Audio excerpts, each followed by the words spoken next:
დაკარგული ვეფხვი ნაპოვნია მისი ლეში მაშველებმა ლაგუნა ვერეს მიმდებარე ტერიტორიაზე ნახეს. ეს ბოლო მტაცებელი ცხოველია, რომელიც 13 ივნისის სტიქიის შემდეგ დაკარგულად ითვლებოდა.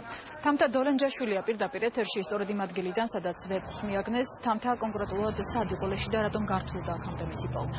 ხანუკა ეს სწორედ ის სალიმაა, რომელსაც მაშველები და შესაბამისი უწყებები უკვე 3 კვირაზე მეტია რაც ეძებდნენ. მტაცებელი ცხოველის ლეშის პოვნა ამ დრომდე იმიტომ გაჭიანურდა, რომ იგი ყოფილი აბრეშუმის ფაბრიკის ტერიტორიაზე ეგრეთ წოდებულ საწყობებში მთლიანად შლამით იყო დაფარული. აქ ადგილზე მოვიდა ქალაქის მერიც, ასევე ზოოპარკის დირექტორი ზურა გურიელიძე ამბობს, რომ ყველა მტაცებელი უკვე ნაპოვნია.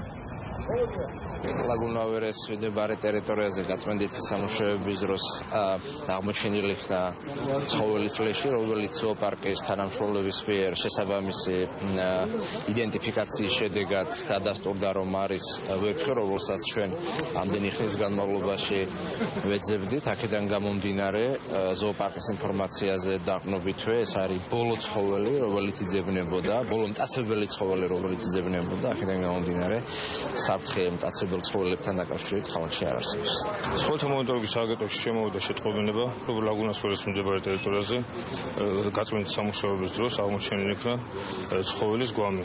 სააგენტოს თანამშრომლები ადგილზე მისვლისთანავე მოახდინეს იდენტიფიცირება, ასევე მოწვეული იქნენ ზოოპარკის თანამშრომლები და სკანერმაც დაადასტურა, რომ მიკროჩიპი უყენებებს, დაადასტურა, რომ ნამდვილად ზოოპარკის ვეფხვი იყო, ზოოპარკიდან გამოგვცეული ვეფხვი.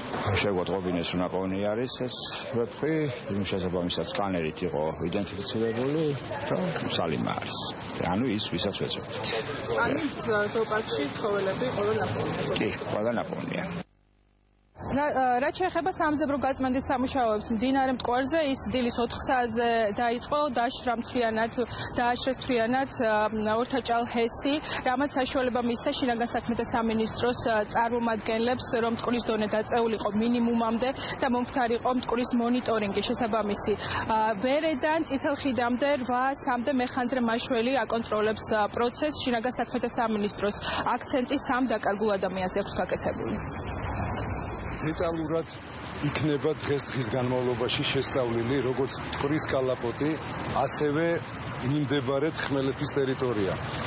მიმდინარეობს სამძებრო სამუშაოები, ასევე გრძელდება გაწმენდითი სამუშაოები, ჩართულია როგორც საცურავი საშუალებები, ასევე მთელი ეკიპირებით მომზადებული მეხანძრე მაშველები იმისთვის, რომ აღმოჩენილი იყოს 3 დღემდე დაკარგული პიროვნებიდან რომელიმე მათგანი მაინც. შინაგან საქმეთა სამინისტრო სპეციალურ განცხადებას აავრცელებს და მოუწოდებს მეთევზეებს მთელი დღის განმავლობაში თავი შეიკავონ თევზაობისგან ამავე პერიმეტრზე საკუთარი უსაფრთხოების მიზნით. მადლობა თამთა, ეს თამთა დოლენჯაშვილი იყო.